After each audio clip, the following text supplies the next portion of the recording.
कहाँ बैठेंगे जी? वहां बैठो, पीछे कहीं बैठो, यहाँ नहीं, पीछे कहीं भी बैठ जाओ।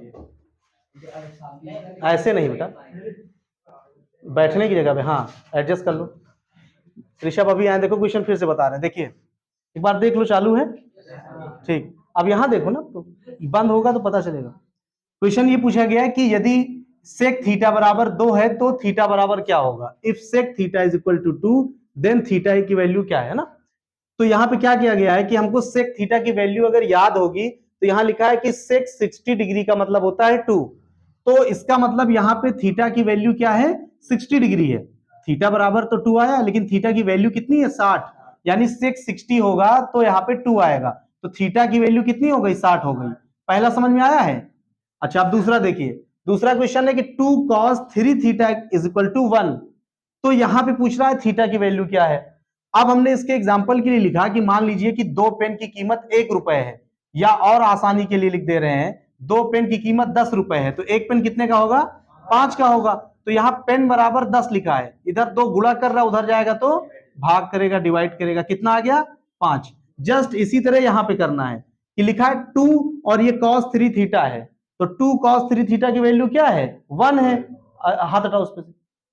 2 cos 3 थीटा की वैल्यू क्या है, 1 है, तो cos 3 थीटा बराबर 1, और ये 2 मल्टीप्लाई कर रहा है, यहां भाग करेगा, cos 3 थीटा की वैल्यू क्या आ गई, हाफ। और आप लोगों ने अभी बताया है कि cos में थीटा बराबर कितना यहाँ पे है, हाफ दिया है ना, तो थीटा की वैल्यू कितनी होगी तो हाफ आएगा 60, यानी cos 60 डिग्री का मतलब क्या होता है, 1/2।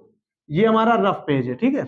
तो इसका मतलब 3 थीटा का मतलब क्या है, 60, तो 3 थीटा का मतलब 60 है, तो 1 थीटा का मतलब 20। ये दो क्वेश्चन समझ में आ गए। चलिए तीसरा क्वेश्चन, चौथा क्वेश्चन देखते हैं, एक और पहले बताया था ना साइन वाला, ठीक है।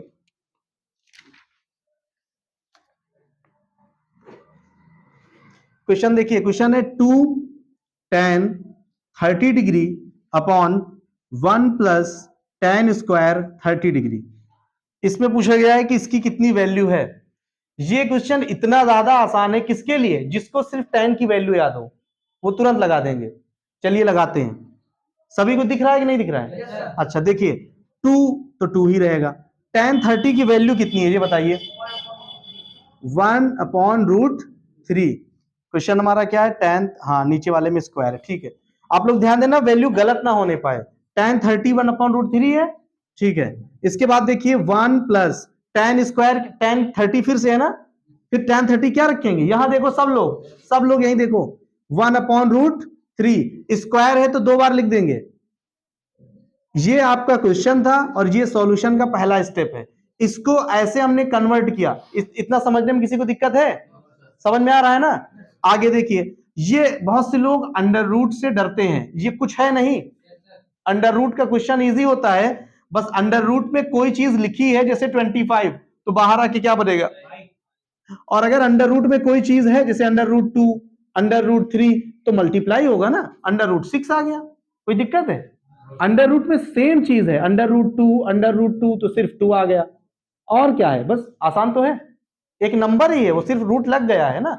बहुत से बच्चे रूट से डरते हैं तो नहीं कर पाते क्वेश्चन। देखो यहां कुछ नहीं है, 1 लगा देंगे, 2 का 2 में 1 में करेंगे तो 2 रहेगा, अपॉन में क्या हो जाएगा √3। ऊपर का सॉल्व समझ में आया। नीचे देखिए 1 प्लस 1 का 1 में करेंगे 1 ही रहेगा, √3 का √3 में मल्टीप्लाई करेंगे तो क्या आ जाएगा 3 ना, सेम चीज का मल्टीप्लाई हुआ, 2 का 2 में हुआ तो 2, √3 का √3 में मल्टीप्लाई होगा तो सिर्फ 3। अब ऊपर आ गया 2/√3। अच्छा फिर डिवाइड, इसको डिवाइड बना सकते हैं ना आपके समझने के लिए। अब नीचे क्या लिखा, 1 + 1/√3, यहां कुछ नहीं है तो अपॉन में 1 लगा दिए, इतना समझो जल्दी जल्दी। अब 3 का 1 में मल्टीप्लाई करेंगे क्या होगा 3, बीच में प्लस 1 का 1 में करेंगे 1, 3 1 4, 4/3।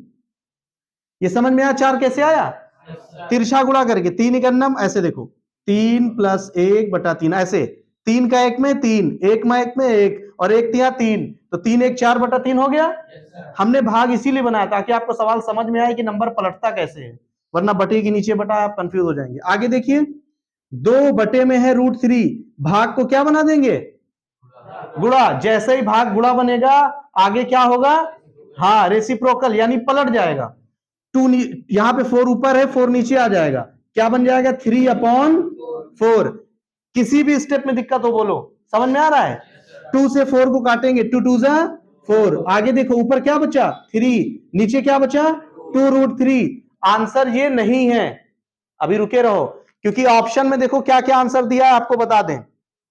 ऑप्शन में दिया है, पहला ऑप्शन है sin 60, दूसरा है cos 60, तीसरा tan और उसके बाद sin 30। बिल्कुल ध्यान भटकाना नहीं, समझ, इसमें से कोई आंसर है, बात समझ रहे हो?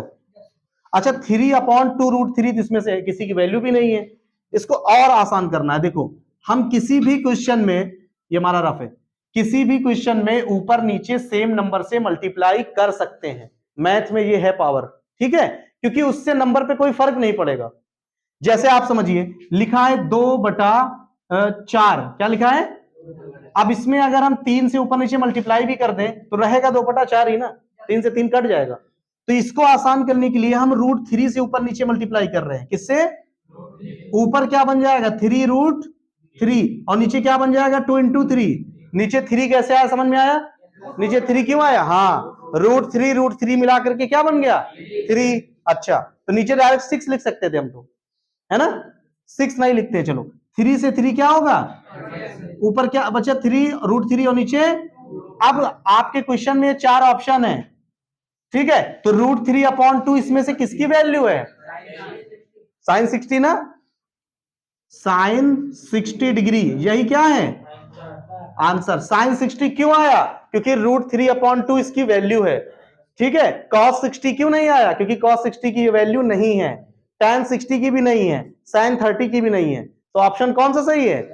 क्यों? क्योंकि √3/2। सब लोग क्वेश्चन लगा लेंगे कहां तक, यहां तक, आगे कैसे आएगा? रूट से मल्टीप्लाई करके। ये किसी भी बुक में कहीं दिया नहीं जाएगा, आपको कैसे पता चलेगा? आपके मैथमेटिशियन, आपके टीचर आपको बताएंगे, ठीक है। बात समझ में आ गई? नोट कर लीजिए, वीडियो में देखना तो वहां से भी स्क्रीनशॉट ले लेना, उसमें क्या है। लेकिन फोन यूज ज्यादा नहीं करना है, ये तो इसलिए है कि आप जब भूल जाएं तब के लिए ना चीजें। लाइट भी नहीं है। अगला क्वेश्चन जब आप इसको नोट करिए तब तक हम अगला क्वेश्चन निकालते हैं ना।